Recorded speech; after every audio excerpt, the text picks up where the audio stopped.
Hello there. Hi. Now we'll just awkwardly pause for 5 minutes. I'm going to play this sound clip. He's ordering his beer. What a Papi, dímelo. Podemos decir lo que siempre decimos. Dale. Yankee lose. Yankee lose. Hell yeah, they did, dude. I apologise for the 10-second before that, but the Yankees lose. The Yankees lose. And you love to see it, honestly. Yeah. If you couldn't tell, the Yankees lost. I'm Gary, Cal's Cal. Welcome to a Brit Does Baseball Does podcast. We would normally at this time, we had penciled in tonight to be our championship series. But half the teams decided they didn't fancy winning at this point. Or, the Cubs and the Cubs decided to fight back from 2-0 down, something that the Yankees didn't manage to do. And the Tigers and Mariners are still going at it, again, something that the Yankees didn't decide to do or want to do. So we can't really preview the championship series because we don't know half the teams that are in it. We know that the Dodgers are and we know that the Blue Jays are. But we're here anyway because we just love chatting to you. We just love chatting about baseball and we love chatting to all you lovely people. Cal, how have you been enjoying the playoffs? Yeah. I've only been watching the highlights in the morning. I think it's the larger experience of the British baseball fan is that we're missing a lot of the games. I mean, even in 2021 when the Giants were on, I think I stayed up for a 1/2 first pitch once. I was like, I'm not going to bed at 4, dude. I got work. I got shit to do, man. I'll try to avoid the group chats as much as possible. I'll watch the highlights in the morning. And, I've been keeping up with the Blue Jays. They're my boys. I'm repping them. But, yeah, I've not. I think through speaking to you, obviously, we know I know what's going on with the Cubs. Through friend of the show, Josh, friend of the band, Josh, as well. Part of the band, some would say. You know what? Officially, yeah, I'll go out on record and say Josh is officially a part of the band. He's been in for 2 years. He's been texting me, I think, just about every pitch, being like, "We're doing it. We're winning the World Series. Next pitch, it was fun. I'm just happy that we were in the playoffs. Next pitch, I think there's a chance we make it." It's been a roller coaster. Watching the Yankees lose, and then I fucking don't care about the other team. They're going to be in the World Series, whether we like it or not.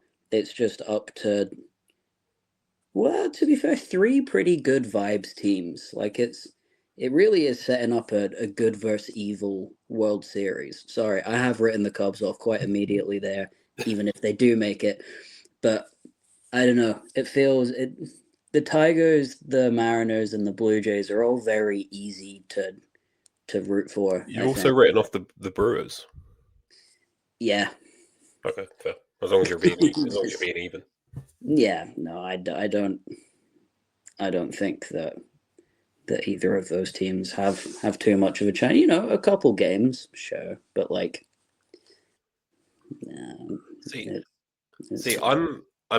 from a healing the world standpoint, the Phillies and Dodgers for me was like, I don't really care, whoever's going to win, but I did prefer the Phillies. I prefer if they won just for baseball's sake because they haven't won the World Series last year and have not spent $1 billion.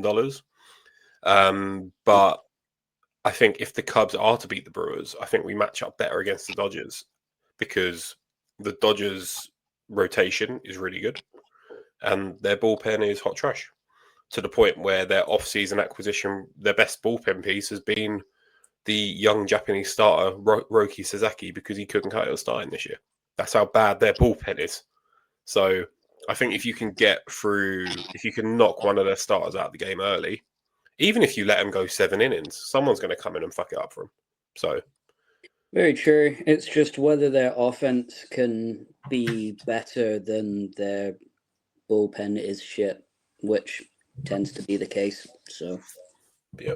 Anyway, enough about playoff talk. We're going to discuss some elements of the playoffs later, but me and Dan, spoiler, will be back with the championship review series as and when all the series come to an end. So probably be released on Sunday after the Cubs beat the Brewers in Milwaukee and come back from 2-0 down to win. I hope so. Yeah, so do I. So we don't really have a plan for this episode, to be honest. It was kind of, Cal's on his phone in his Brentford goalie top, looking fabulous in it. Dan can join us because, we can confirm Dan does work with boats. I was wrong. He does. Boats guy. Yeah. He wanted us to specify that technically it's ships, but talking about boats. He's a boats guy. But yeah, just because that was kind of a loose end from our last podcast episode. So Dan works with boats. The playoffs have still not finished. Thank God. We've still got another 3 weeks of baseball. But Boo's back off of annual leave. She's back with some hot takes. Boo's hot takes, not Gaz or Cal's. She's been working overtime as well. She's got 4 for us today. Shit, that's a busy dog. Honestly, I thought she was up with me. She's not. For those of you that are listening on Apple Podcasts, I just turn around and my dog isn't there, which is not a shock because Emily's probably got food downstairs. So we got 4 hot takes. Now, Boo went in with a specification. She doesn't want any playoff talk in her hot takes. So there are no 2025 playoff talk. Instead, what we've got is we're looking forward to the 2026 season. So we've got hot takes that are based on next year. So, Cal, are you ready to be hit by these hot takes? Yes. Born ready. Sorry, I'm just trying to pull them up. I'm not prepared. Boo looks fabulous in this photo. So the first one is, and we kind of discussed it a couple of weeks ago. Well, probably about a month ago at this point. This was sent in by Trent JP4, friend of the show, as of a couple of days ago. He said that the Pirates are going to make the playoffs next year. How hot is that a take?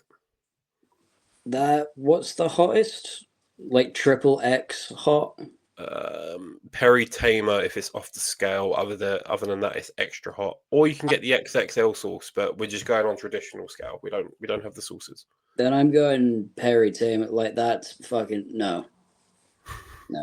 I think they're at least 2 years away because you've got to wait until halfway next year when the mutiny happens, right?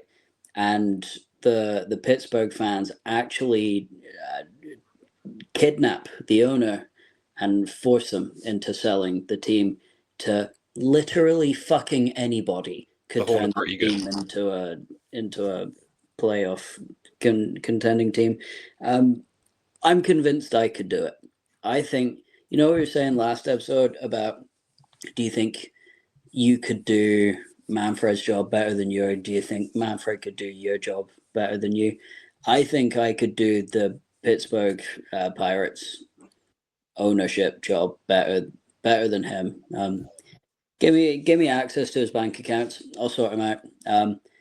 They're not making the playoffs as long as this ownership group is in charge. Yes, I agree. I'm going off the scale. Unprecedented. We're starting with a hot take, not even on the scale. I don't have a time frame of 2 years in mind. I think it will take them 3 years to get back to being a 500 team. They are just so inconsistent. You can only have Paul Skeens start once every 5 games, and at some point he's been healthy for the last year and a half, and it's been great to see. But eventually, there will be an injury or something to him. I hope it's not Tommy John, but it just seems that way with all the pitchers. And I think he's kind of reduced his pitch speed. He was hitting 103 miles per hour, and that's kind of averaged down to 98, 99. So still pretty fast, but not as fast as when he first came on and terrorized the Cubs. But I've seen the Cubs get to him. It's like Skeens, I think, has started something let's say started 50 games. I think 10 of those are against the Cubs. And you see him again and again. And, we've beaten Skeens a couple of times this year. So if we're doing it, then, there'll be better teams than us in the world, like the Brewers, for example. I'm pretty sure beat Skeens a load. And that's what that's realistically what you're basing it on. I mean, they've got some interesting arms coming up. Bubba Chandler's going to be one to watch. They'll have Jared Jones coming back from injury, but their offense is just non-existent. I don't know who their home run leader was this year, but I think he had 20. Might have been Brian Reynolds or might have been McCutcheon. Yeah. Probably man. O'Neal Cruz now. I'm saying it out loud, but yeah, I'm going to go Perry Tamer, and I think we don't need to discuss this take any further because it's pretty outrageous. Which sucks. Fucking that ballpark deserves October baseball, man. That team deserves October baseball. Well, part of the team, a large part of the team. It's an exciting team. It's just, the fans deserve better. I feel bad for them. Move on. Yeah. Our next hot take, we've discussed them already a little bit in the fact that Yankees lose. It's a Yankees hot take for next year. The hot take has been sent in by Z4CHBE11, who now I'm reading this out loud. I believe his name is Zach B11. Zach Bell, maybe. So maybe Zach Bell. I don't know. If you're listening to this, Zach, then let us know. Either way, friend of the pod now. He said that the Yankees will be gutted over the off season. So they not that they'll be feeling gutted, that they'll be gutted out as a team, They'll and lose they won't. Well, they might be gutted as well. I'd imagine they are. Yeah. But basically, they'll lose all their players and they won't make the postseason next year. What do you say to that one? I don't think that they won't make the postseason because they've lost all their players. I think they won't make the postseason because the Blue Jays will be another year better. The Orioles will be a year better. The Red Sox will be a year better. And I think the Yankees are just on a path of getting a year worse. They were all right this year. They were pretty good, but I just have the other teams are just a bit younger and more exciting, and they just seem to have a bit more going for them. And then there's the whole rest of the American League to contend with if you don't win your division. So yeah, no, I think that I don't think they lose a heap of their players. There'll be a few that go, obviously, but I don't see it happening because everyone else is going to be better than them. Not so much because they've lost, their key players. They're all contracted. They're staying. They have nowhere to go. Well, I can give you the 11 players that will be leaving in free agency. Which I've pulled up when you were chatting. So you got Cody Bellinger, who's got a player option for $25 million, but he's played quite well this year. I think he might look for another long-term contract. Go there. Probably back to the Yankees. So Cody Bellinger, you've got Paul Goldschmidt, who has been okay. He's been all right this year, but he's 38. He's 75 years old. Yeah, so not too much of an issue there. The biggest two issues on their positional side, there's three more positional players. You've got Ahmed Rosario, who isn't going to be getting in the team. Their biggest two issues, honestly, Trent Grisham this year, I think, had like 32 home runs, and if they didn't have Aaron Judge, that would be the biggest total on their team. So he provided a lot of pop in his contract year. Plays really good defense as well. And honestly, the bigger loss is Austin Slater, who I totally forgot signed with the Yankees. You mean Aaron Judge's replacement, forever giant Austin Slater? Yeah. Yeah, so he'll be leaving in free agency. So there's a few positional, two-thirds of your starting outfield if you're going to have Judge, Bellinger, and Grisham. And I know they have Dominguez out there, but two of your starters will probably be gone. Your veteran presence at first base will be gone. I don't know how much of an issue that is. Ben Rice is a dog. I'd like Ben Rice. He's great. Yeah, I think is he a catcher or a first baseman? Do you reckon? Yes. Wherever, dude. Where the bigger issue lies, they're going to be losing a lot of their bullpen. Whether or not you rate some of these players, I mean, there's some names like Paul Blackburn, who's like fine. Jonathan Loasiga. Oh, there's a club option there. They might pick him up. Tim Hill, I think, has been quite good. Ryan Yarborough, who was a swingman, former Blue Jays, I want to say, maybe, but he's been quite good for them in sort of that sixth starter role. They're losing Luke Weaver, who hasn't been great this year, but has been solid in the past. And then this one, I mean, Devin Williams should have been really good for him, wasn't, and he's going to be hitting free agency. So I think, like most teams, they'll have to rebuild that bullpen from the bottom up. I think Camilo Doval as well. Yeah, he's not on this list, but Is he not? Then it might be another year on that then. Because I know that part of the reason the Giants traded him was to get some value out of him. So I don't know if there's an option or whatever, but I think that's coming to the end. Either way, that it's a lot of positions, except for Trent Grisham. I think there are a lot of positions that the Yankees would be looking to improve anyway. Through their year, it won't be massive losses. And with all due respect to bullpen guys, and they are, I think, the most replaceable people in the team. I think arguably the most important, but the most replaceable, because you have a starter coming, you have a closer coming, you can have a fucking position player try it out. You only need to go for an inning every few days. There's a lot more movement, I feel, with bullpen arms. So if they're losing the guys that they've got right now, it could be a good thing. So yeah, I mean they're still going to have David Bednar. They're still going to have potentially Camilo Doval. They're still going to have Fernando Cruz. They still have some good arms in there. But bullpens are fickle. Each year, you end up going through like 30. If you look at the amount of pitchers that have appeared for the Giants or the Cubs this year, let's say it's like 60 players. 40 of those are going to be in the bullpen.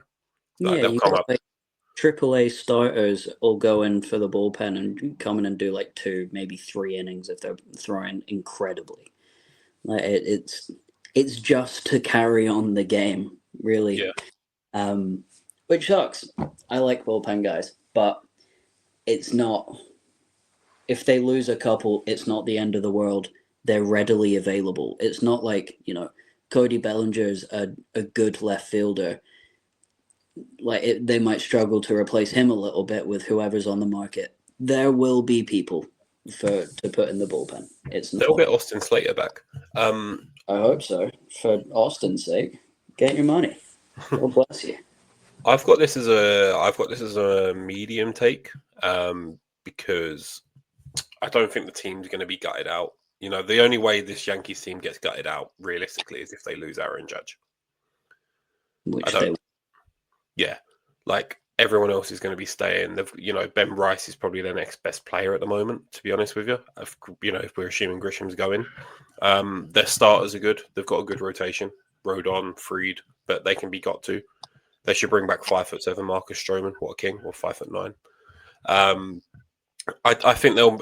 I don't think they'll make the postseason next year, but I don't think it'll be because they got it out. That's why I've got it as a medium take. For our third take, we're going to stay in the AL East, unfortunately, just because that's what was sent to boo. This is from Leon _NEGUSR. I'm not even going to try and. Thanks, Leon. Yeah, thanks, Leon. He said the Red Sox World Series champs. No, but maybe. So what we saying, hot or medium or? I'll go hot. I think they're in the conversation. I wouldn't say no. There's no chance. There's every chance. It's just I don't know. I do think the Blue Jays are going to get a year better rather than this being a one-off thing. I think they're going to build on it. Who else exists? The Giants, they're good. They could do it. The Dodgers will always be there. The Phillies will always be there. The Astros will always be there. Fuck it. There's loads of people that have, I think, equal chance, but I would put the Red Sox in the top bracket of teams with equal chance to go on and do it. I don't think it's, they're favorites, but there's like 7 or 8 teams where I'm like, yeah, probably, but also probably not. Yeah, I'd say they're like a tier below, like, let's say the Dodgers or the Phillies, for example. For me, they're just more consistent on the American League side. I guess you don't really have consistency on the American League side. You have like the Yankees, and I think you're right. I think the Blue Jays will be there. But I put the Red Sox in like the Guardians bucket of probably will make the postseason. They're being, what happens. Yeah, that's the thing. Weird things. I mean, the Red Sox should have beaten the Yankees in all things considered. But the outfield just didn't want to play October baseball anymore. I guess it got a bit too cold for him. You're tired. But yeah, they need a 1-2 punch. They've got the one punch in Garrett Crochet. They need a 2 punch, and they've probably got the players there. I mean, Bayo's looking better. Cutter Crawford and Tanner Houck are both good starters. Lucas Giolito looked okay. The new guys coming through, Peyton Toll, and I'm going to forget his first name. Early, what was his first name? The one that started game 3. Connolly Early. He looked really good. So they've got the players coming through. They've got really good youth. But I think they're just missing. They need to go out and get an impact starter, and I don't know how many of those are going to be on the market this year. There's a few, to be fair. A few big names, a few big arms, but whether they choose to go to the Red Sox as well, that's another thing. Yeah. So I've got this. I agree with you. I've got this as hot. Our last hot take. It was from Cassie Tompkins, who is a friend of the show. She's started listening. She's a big fan. She, yeah. They're all fans of the show now. You send in a hot take, you're a friend of the show. Yeah, thanks, Cassie. Appreciate the support. I believe it says, not a hot take, I just love your dog. So, yeah, I'm going to say that's probably the coldest take in the world. Boo's fabulous. Pretty cold take. I mean, sometimes you want to go out on a limb with your prediction. I know they're hot takes. They're supposed to be, but I don't think you could play it more safe than you have done there. Boo is, as we all know, a fantastic dog.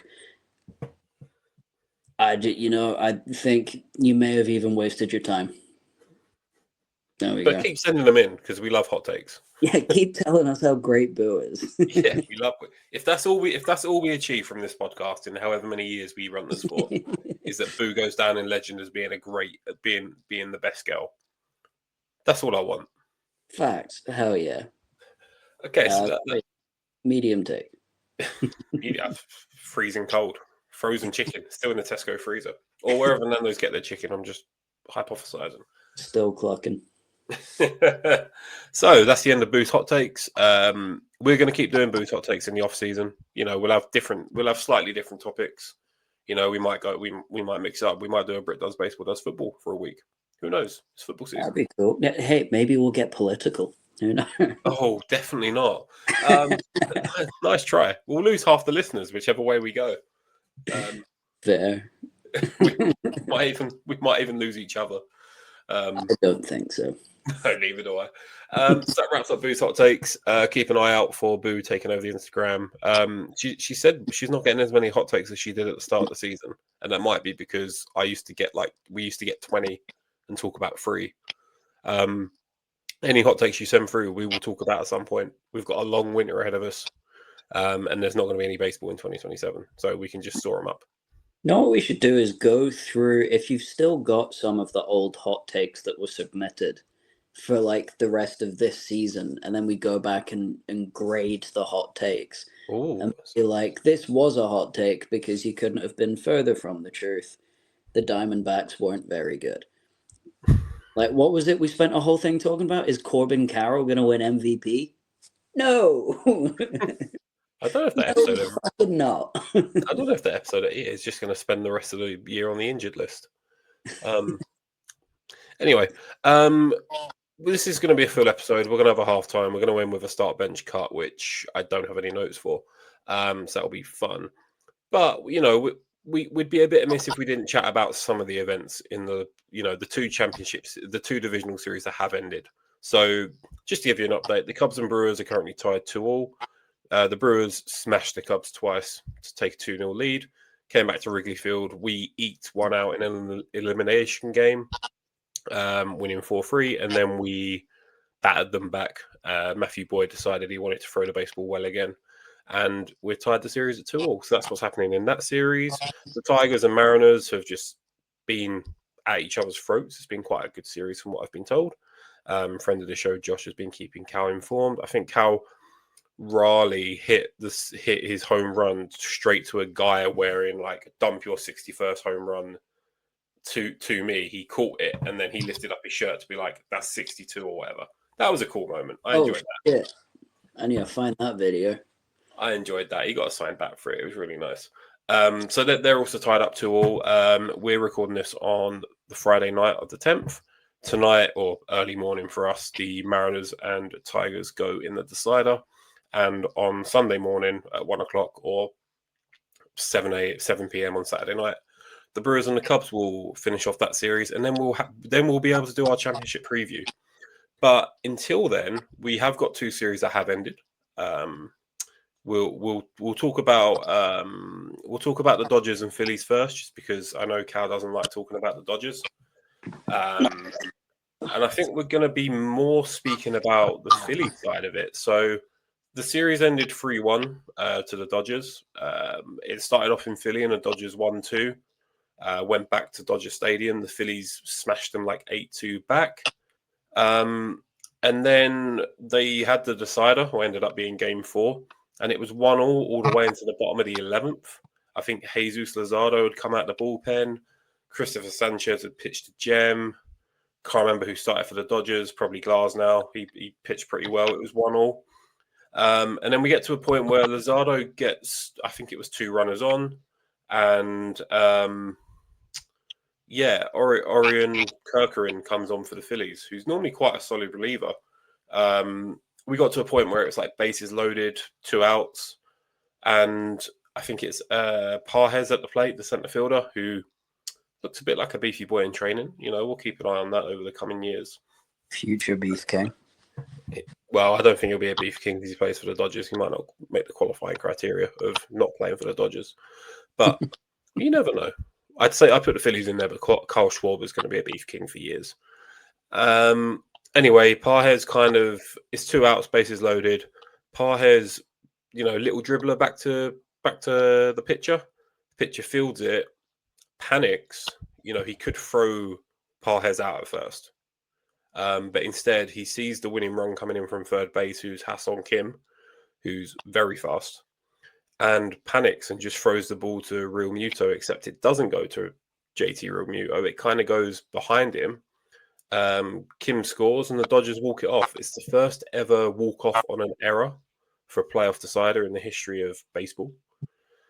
Cal, any thoughts on this? That sucks for the Phillies. That sucks for baseball. That sucks for the good of mankind. But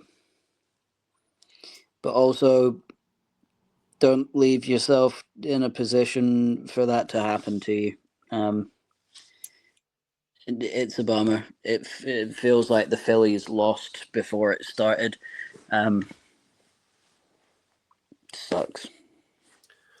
Yeah, well, it's really tough on Kirkering because he'll watch that back for the rest of his life, and you could see on his face just like, oh, I completely shut the bed on this one. And yeah, everyone's saying, oh, you should have thrown it to first, you get the out.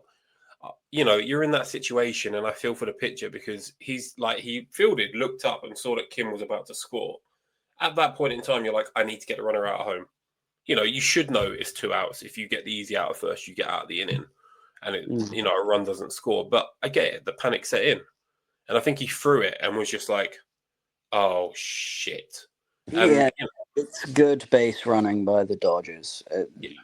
They've created a situation for the pitcher to panic. It's worked. Everything he's ever practiced with throwing a ball 6 feet just gone out the window. And every single other person listening to this and otherwise would do the exact same thing. So, yeah. And you can't just blame the pitcher because he came into 2 runners on. Okay, he shouldn't have walked to make the bases loaded, but it's not like he's supposed to do it. No. And then on the flip side, the hitters only scoring 1 run in a playoff game in 11 innings, that's not on the pitchers. You got Kyle Schwarber, who didn't do much other than he had a 2-homer game in the game they did win. Bryce Harper may as well not have been playing. Yeah. JT Real Muto doesn't look like it. Trey Turner won a batting title, stole it off Nico Horner based on what I've seen in the postseason. Turner couldn't hit a fly. Yeah. But yeah, it's all the blame will go on to him, but it's a wider Phillies issue. it's a shame that it will fall down to him, but the Phillies put him in that position. So yeah, it was nice to see the manager and like all the players came up to him and comforted him, and that's exactly what you want to do, and also gave him space because he looked like he wanted to not come out of that dugout. But people coming up to him, pat on the back, all of that nice stuff, which I did appreciate. But yeah, unfortunately. But the thing is, you start playing again in February. It's all right. You'll make up for it. To use it for next season, everything's going to be okay, so long as the Blue Jays win the World Series. If the Dodgers do win the World Series, it's your fault. I don't know what to tell you. I mean, we're still like it got out of that in him. The Phillies still needed to have scored, and we don't know. Yeah, dude. The Dodgers were gonna win. It's just it was at that point and not slightly later. Would he feel the same if he'd hung a slider over the middle for fucking Mookie to hit 6,000 feet? It's whatever. They didn't score enough runs. They didn't beat them. Whatever. It happens. So we go from that monstrosity. Kirker, if you're listening to this, which I highly doubt you are, because why would you? We feel for you. We're sorry. But yeah. Just don't do it again. Yeah. If we're in that situation, just don't do it again. Just throw to first. So that's the Phillies Dodgers. The other series that ended, which we've already hinted on a few times, is the Blue Jays and the Yankees played out quite a fun series in general. The Blue Jays took the first two games at the Rogers Center. The second game, the first game was just a blowout. Second game began as a blowout. Trey Savage looked dangerous for 5 innings or however long he pitched. I think he pitched perfect into the 5th inning, and Cal called it. Like, one prediction we have got right, Savage looked good. Yeah, dude, he's great. He's an absolute animal. And it was like, I think the Blue Jays were like 13-0 up or something. And then the Yankees made it interesting. They got 7 runs on the board. I don't think they were ever going to win that, but It was nice to make it competitive. Took it back to Yankee Stadium. The Yankees won the first game, and then the second game, the Blue Jays won. So the Blue Jays took the series 3-1. We've heard Vladimir Guerrero Jr. and David Ortiz, Big Papi, having their fun, saying Yankees lose with Yankees lose.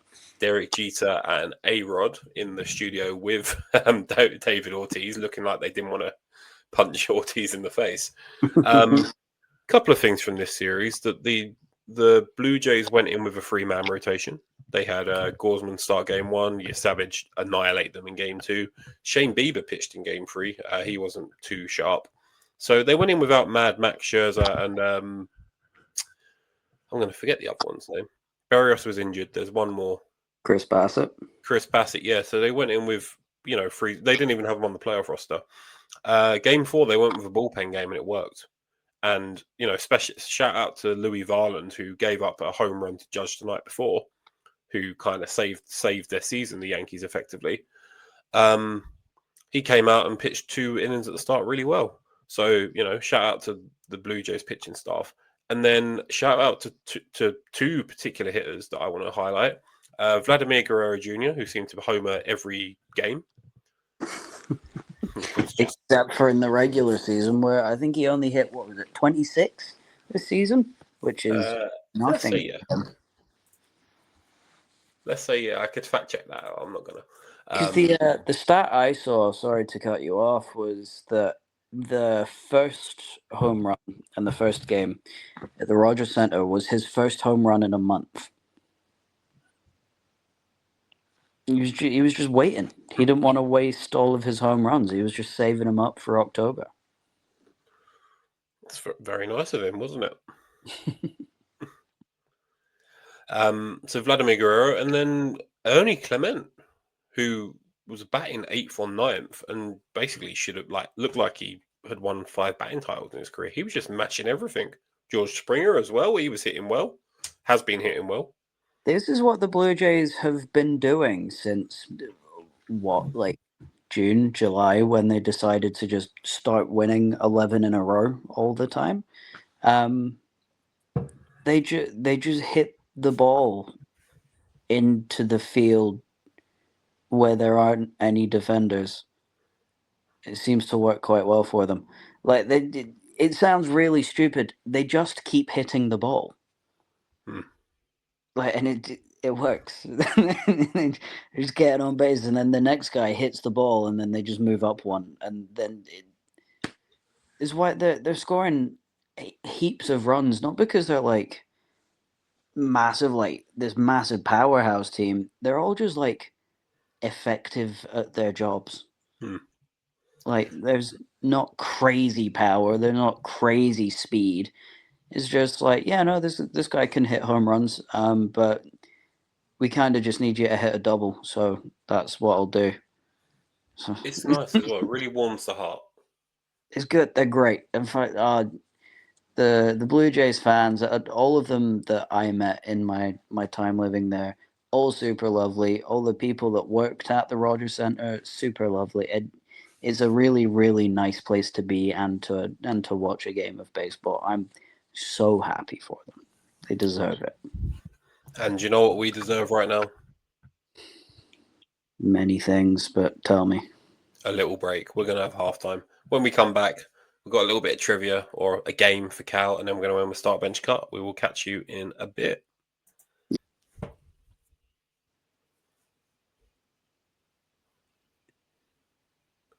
Hi there. Welcome back to a Brit Does Baseball Does podcast. Do you know what I've just clocked, Cal? What? If anyone's listening to this or watching this on YouTube, they've just stared at us for like 5 seconds and we've just not said a word. No, well, we just now realized that normally when we take a break, but the listener doesn't get a break. So it often hears as, all right, we're going to take a break. Welcome back. It's the same sentence. So we thought if we left a gap, then it'd be fine. And I was struggling to not burst out laughing. That was tricky. Well, if we had ads, we would put an advertisement in there, but we don't. Sponsor our fuckery. Do it. Yeah. I dare you. Yeah, we could all get matching Brentford goalie tops like Cal has. Hell yeah, it's not a goalie top, but hell yeah. It looks like one though. So welcome back to a Brit Does Baseball Does podcast. We don't have a title for this episode. I've titled it at the moment. Who knows where this leads? ... Because I sure don't. Neither does Cal. We've had some of Boo's hot takes. We've had, we discussed the playoff series that have ended so far, being the Yankees, Blue Jays, and I'm going to forget them, Dodgers, Phillies. We got a little bit of trivia for Cal. So the regular season, if you couldn't tell, was finished. So we're going to ask Cal to try and guess like the top 5 in all of these stat categories. I've got to do top 5. Top 5, yeah. I was going to give you the top 10. I was like, well, we'll be here for 2 hours. So, yeah, brother, I don't know fuck about shit. This is going to be awful for me. So we've got top 5. So the first one is on a team basis. Make it a little bit easier because I know you wouldn't get the top 5. You might get the top 5 players actually. I'd like to think you'd get.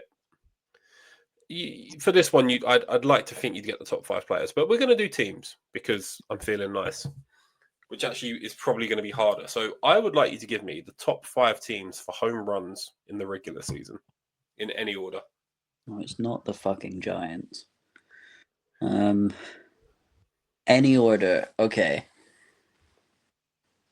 I feel like the Dodgers are going to be there. The Dodgers are in at 2 with 244 home runs. They're at 2. Are the Phillies in there? The Phillies are not in there. That's 1 strike. That's horrific.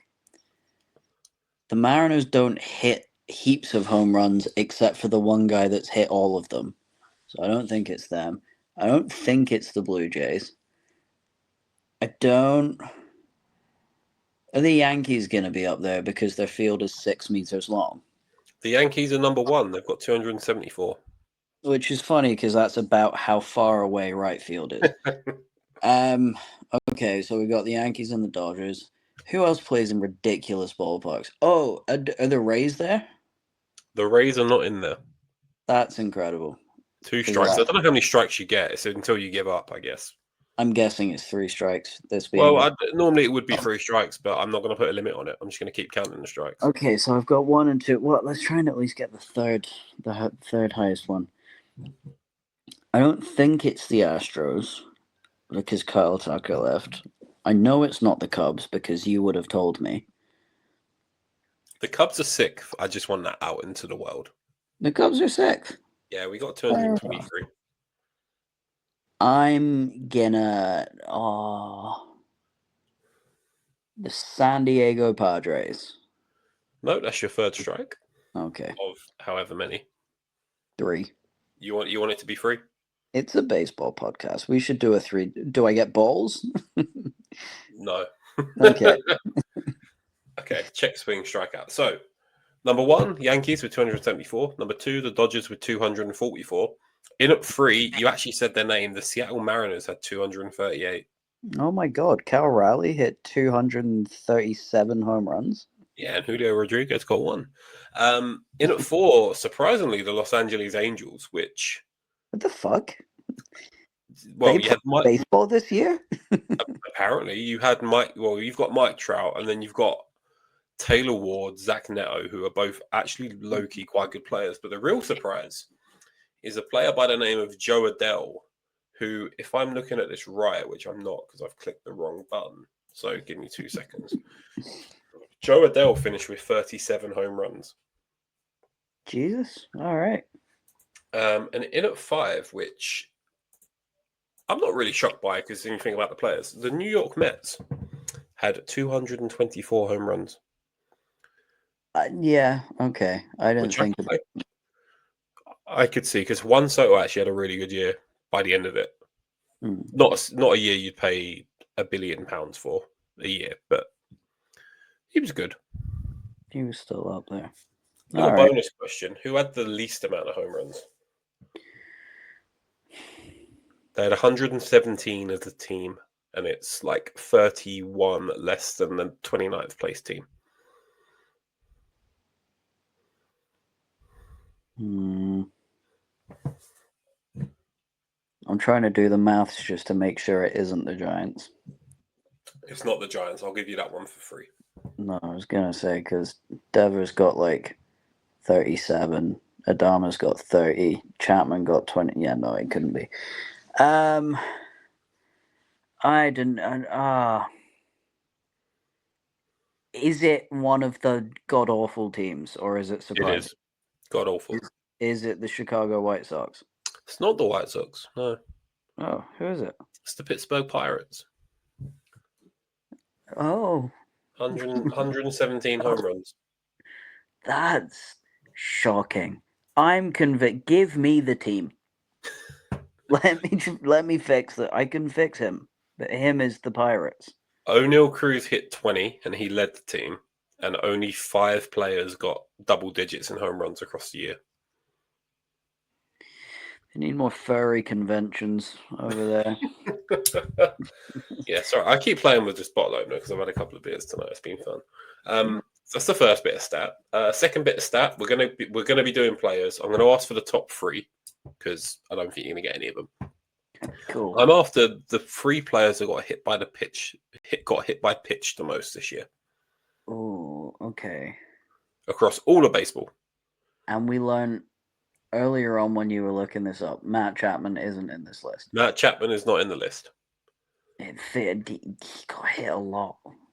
Do you want me to make it easier? I can give you the teams. Yes, please. Okay, so the first place is a Seattle Mariner. Second place is a Milwaukee Brewer. Third place is a Cardinal. Is Jackson Churio the Milwaukee Brewer? He is not. Then I don't know. I don't think you'll get the Brewer. I don't know if you know they exist as a player. Sick. That's a strong start. Who was first place? The Mariners. Is it Eugenio Suarez? No, but you have to think he spent most of his year at the Diamondbacks, didn't he? I know, but you still get hit in Arizona.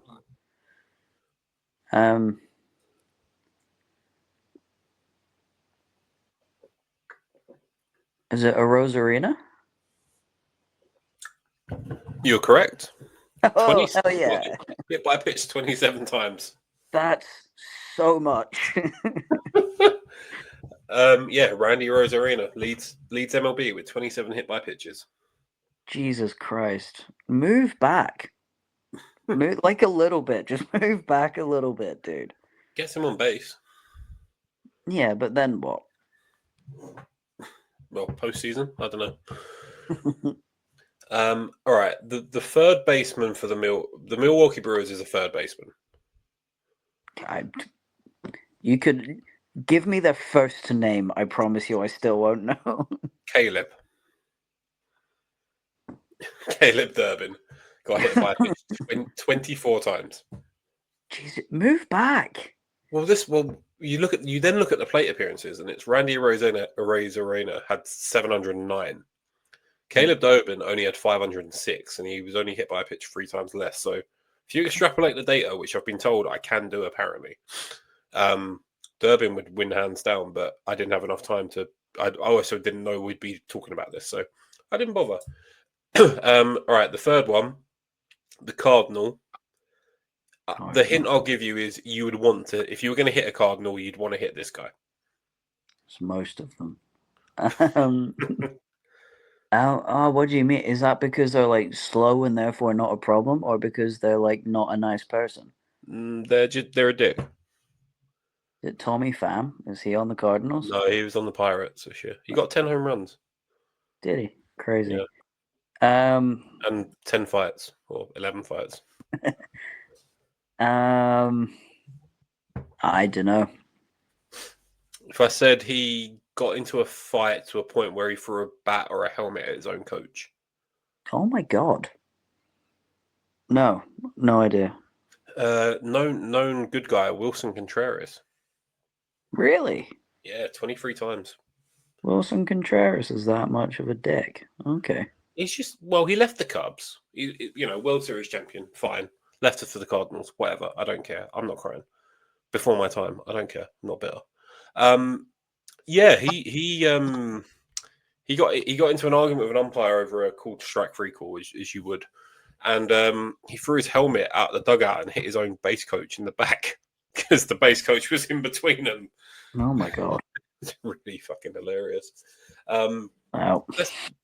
That's our second stat. Our third stat, which just because I thought we did players who got hit by pitches, we're going to do pitches that hit batters. So again, I'm after the top 3. The third place, there are 2 that are tied for the top. I'm happy to give you the teams. Are they all starters? Yeah, they are. They're all starters. One didn't end up finishing as a starter, but he was a starter for most of the year. Okay, this actually doesn't help me at all. Right, give me the teams. Okay, number 1 is a Sacramento Athletic, because of course they are. Number 2, Chicago Cub, but he was with the Nationals for most of the year. So that should give it away, but I'm guessing you don't know who was traded between the Nationals and the Cubs. Nope. And the third one was he finished up with the Atlanta Braves. He was with the Tigers for a bit, but he was best known for being an Oriole for most of the year, which really annoyed Dan. The other one was a Cincinnati Red for the whole year.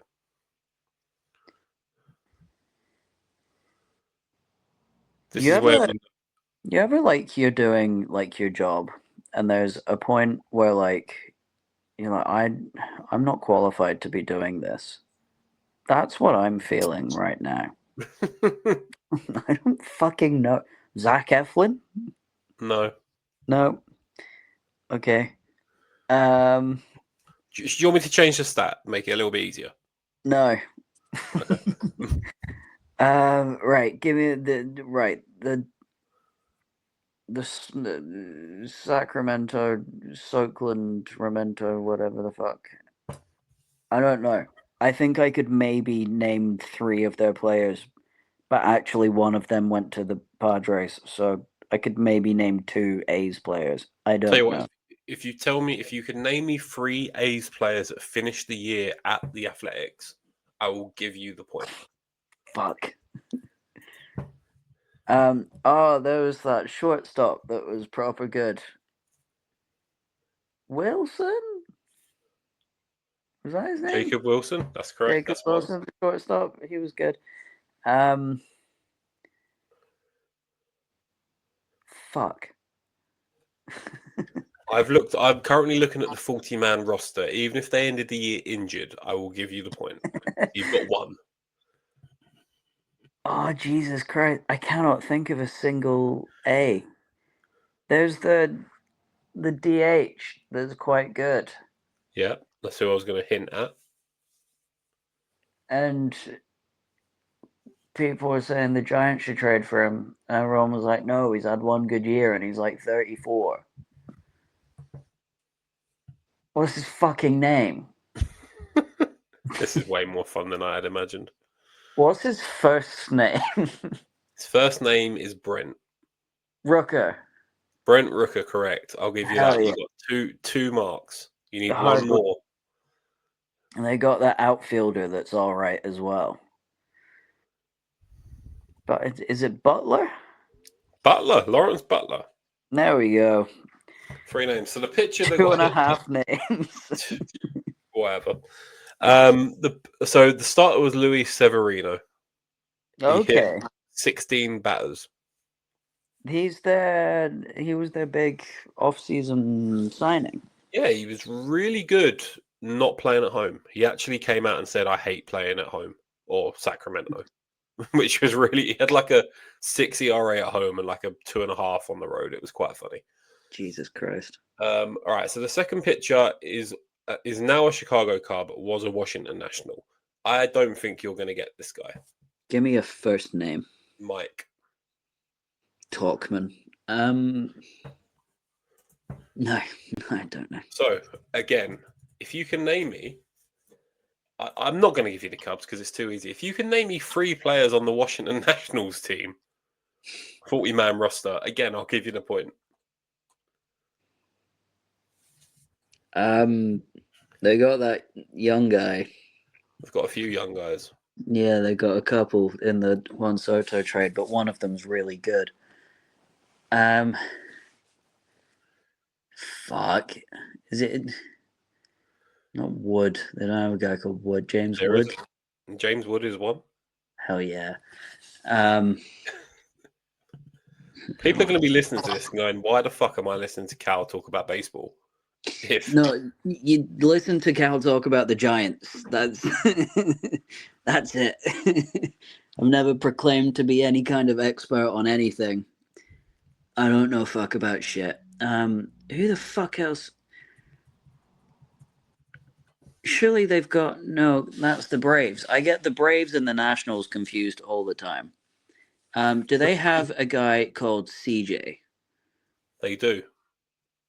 Sick. What's his last name? Abrams? CJ Abrams, correct. Hell yeah. Okay. That's 2 people. There's only 38 other options. To be fair, quite a few of these are tough. And we're not allowed. I'm not allowed Bryce Harper. That's not. You're not allowed Bryce Harper. No. Would you want to say Bryce Harper? No. Okay. Well, there you go. I'm aware that he plays on a different team now. Oh fuck, dude. I don't know. I haven't played MLB The Show like all year. I don't fucking know. Tell you what. Give me a first name, and I'll count it. But you only get one guess. Oh, they've got to have like a Tyler. That noise means there's no Tylers. Oh, cool. So, all right. The pitcher was Mike Soroka, who came over to the Cubs. I didn't know he was on the Nat. I thought he was still at the White Sox. No, he was a National. Now, the third pitcher, I'm going to give you, one of them was Charlie Morton, the other one was Brady Singer, because I thought of a new game that I just want to finish up with. So you say that you only know about the Giants. So on the positional side, I would like you to give me the 9 top appearance holders in the 2025 season. So they're not necessarily all playing. Not pitchers, Not pitchers, position players. Okay, so that'll be Willie Adames. Correct. That will be Heliot Ramos. Yeah, you've got 1 and 2 in order. That'll be Jung Hoo Lee. Damn, you've got 3 in order. That will be Mike Yastrzemski was traded halfway through the year, so it won't be a right fielder. It'll be Patrick Bailey. You've got 1 through 4 in order. Matt Chapman was injured for a while, but he will be in there. You've got 1 through 5 all in order. Wilmer Flores is going to be in there. Fuck, you've got the top 6 all in order.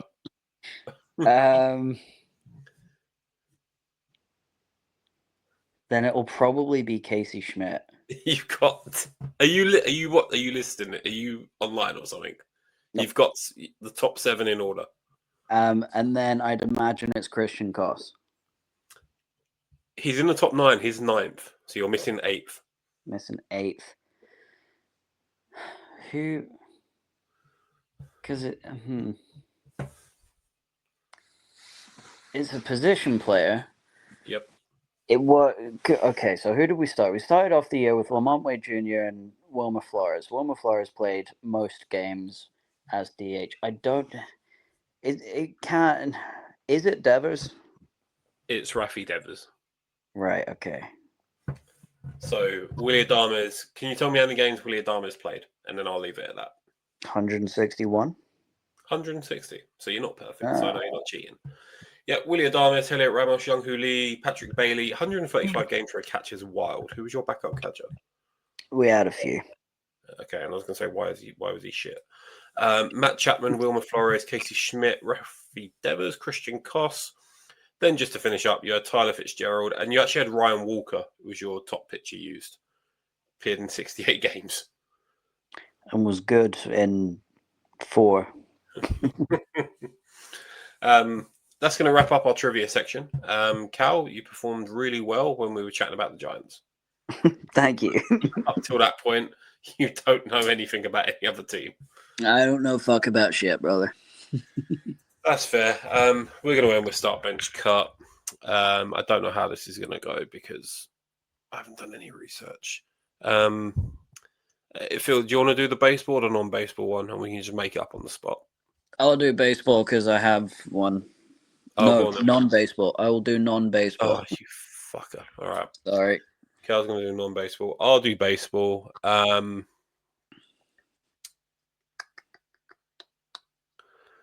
going to do ways to get out as a hitter. Okay. So, start one. If you don't know the concept of start bench cut, it's 11:30 when I'm recording. You should know start bench cut. You'll get it. It's fine. Yeah. You start one, you bench one, you cut one.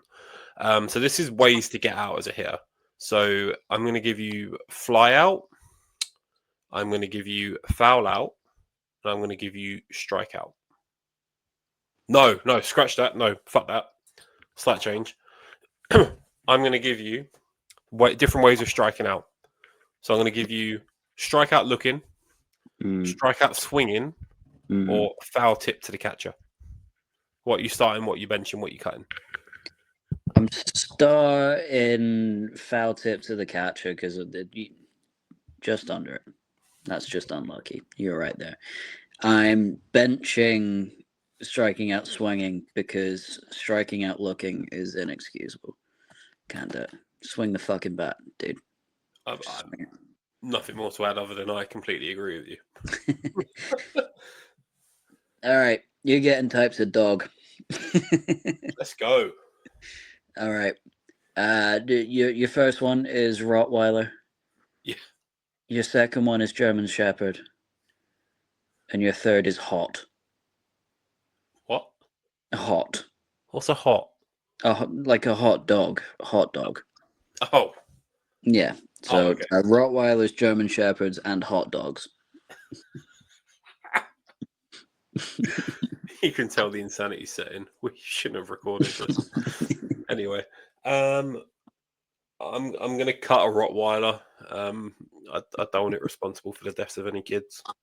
Unsurprisingly, that's where we're at. Do I see? I love German Shepherds. I think they're really cute. Do you think there are more deaths per year that are Rottweiler related or hot dog related? Because I'd imagine it's probably hot dogs, dude. I think it's hot dogs as well. And because you've told me that, I'm going to start the German Shepherd. I'm going to bench the hot dog just for a bit of a risk involved. Because, like, the hot dog, right, it could cause me to die, but I won't have to pick up its shit. Whereas with the Rottweiler could kill someone or bite a child or something. And if you're listening, if you've got Rottweilers, I know they can be cute, but you know, cards on the table, they do bite people, quite badly actually, famously. But if a Rottweiler like bites a kid, I've still got to pick up its shit. So just because I don't want to pick up the shit of a dog that's probably harmed a child or could harm a child, I'm gonna cut it. Fair enough. I think it depends a lot to do with the owner as well, but whatever. Oh, sorry. I will, 100%. But just baseline, it's like, who's more likely to attack someone, a German Shepherd or a Rottweiler or a hot dog? I think the Rottweiler just takes it. I'd imagine hot dogs are responsible for more deaths per year than Rottweilers, though. We'll circle back. We'll circle back on that one. We'll do some research. You know, more people die through toaster-related incidents than by shark attacks each year. I didn't know that. Is that going to be one of our off-season topics? We're just going to find the most obscure ways to die and try and get some stats behind them. And see if we can do it. No, probably not. That's quite bleak. Go on. What are you starting benching and cutting from those? Well, I'm cutting the hot dog because they're death machines. Killing people all over the place. Blended pig ass. That's not good for you. I'm starting the Rottweiler. I'm benching the German Shepherd because I've never met a German Shepherd before. Whereas I've met a couple of Rottweilers and they were lovely. So that's fair. Just to clarify, Boo's a greyhound, so it's not a Rottweiler, it's not a German Shepherd. She's just fabulous. What breed of dog is that? Good. It's a good breed. It's a good breed. I think we're at the point where we should probably sign off for this episode. Probably. Yeah, this is going to be interesting to listen back to. If you've not listened to us before, please don't let this one. We're wearing matching coloured tops. I've just clocked. We're very matchy today. We are very matchy. I mean, we both look fabulous. What was I saying? Sorry. Goodbye. Yeah. Oh, I was saying goodbye. Oh, okay. Bye. Bye.